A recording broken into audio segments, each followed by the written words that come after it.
What's up mga kalibak? Magandang araw.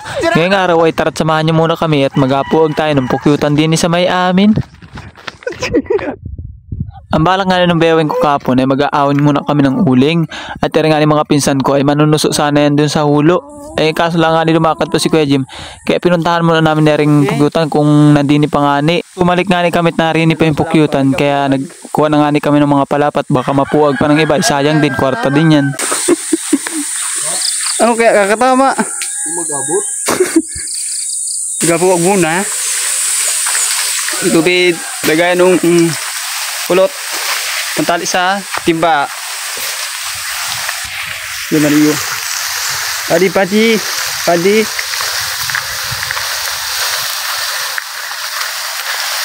Oh, yung malitimba, lagayan. Tapos yung mga nakuha nga namin palapay, ginudgod na nga namin din sa may apagpuaga namin. Kaya tapos dito pinagputol-putol na yan. Kung makikita nyo dito guys, nabidyan ko dito yung pukyutan yan, yung napakataas na yan. Oh.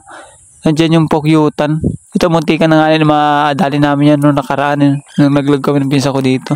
Tapos dito sinalansan na nga namin yan. Ang nagawa nga namin dito is may sariwa yung ilalim tapos tuyo na palapa tapos sariwa ulit para mag-usok siya, hindi yung magdalit daang na magdalit kasi pag yan nagdalit lamang ay nako makikisutan ka talaga yan. Dapat yan ay usok kasi usok ang pantaboy na madalas dyan sa pukyutan ang nagamit dito sa amin. Tapos kumuha dito yung minsan ko ng tagbak. Yan tagbak ay pampausok din yan kasi mahalang yung amoy ng tagbak kaya mabisa din yan pampantaboy ng pukyutan kaya yan nilagay na sa ibabaw. Tapos sapatungan pa natin yan ng dahon ng palapa na tuyo tapos sariwa ulit para mausok talaga yung gulping ka pala ng usok yung parang hindi mo baga makikita na yung ano kaya yun mabisa yun talaga pang taboy ng mga bubuyog. Dito nga nakapisto na yung mga pinsan ko dyan at ako'y narinig pumalapit-lapit sa may ano nag-video nga ako takot din ay natago din dito. Nagasimula na nga yung tiyuin ko dyan sindi nung tinimbo namin ng mga palapa at saka yung mga sariwa at baga pa usok na nga magasimula na magpuwag. Nung nagsimula na nga magdalit at mag-usok ay kanya-kanya nga kaming alisan na doon sa pisto namin at takot nga makisutan ay masakit-sakit yung pag nakisutan ka talaga niyan. Dito nga kami pumisto sa may malayo-layo. Tinayaan namin si Tito din doon. Pero mabalik din namin kami mamamaya doon. Kaya tingnan nyo, kitang-kita nyo naman kung gaano kalangguong yung ano yung usok, ping kapal ng usok yan.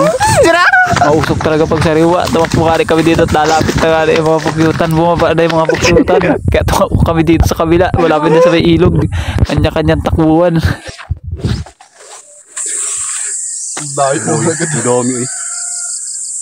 Dito na dito.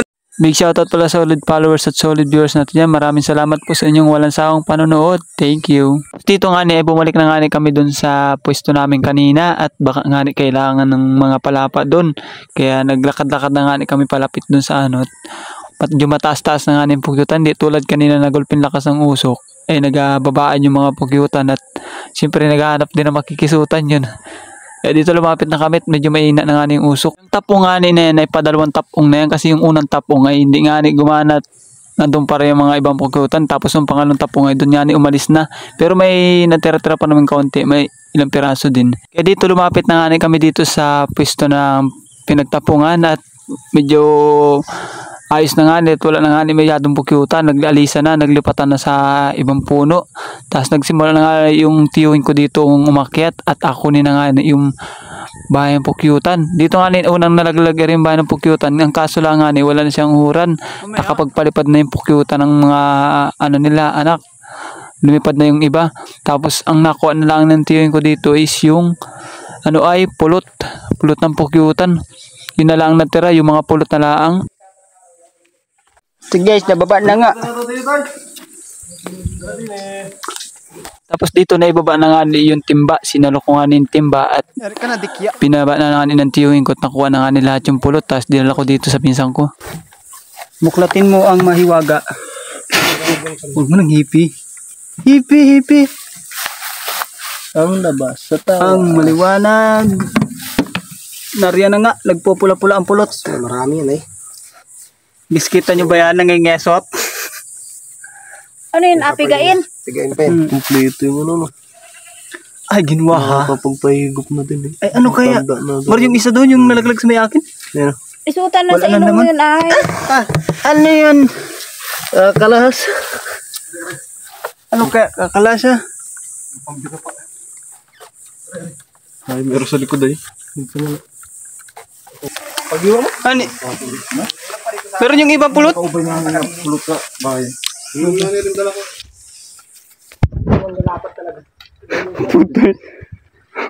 Ito tayo. Paris na yan. Meron yan, ba't meron sa bahay niyo? Uwi na guys. Nanalo na.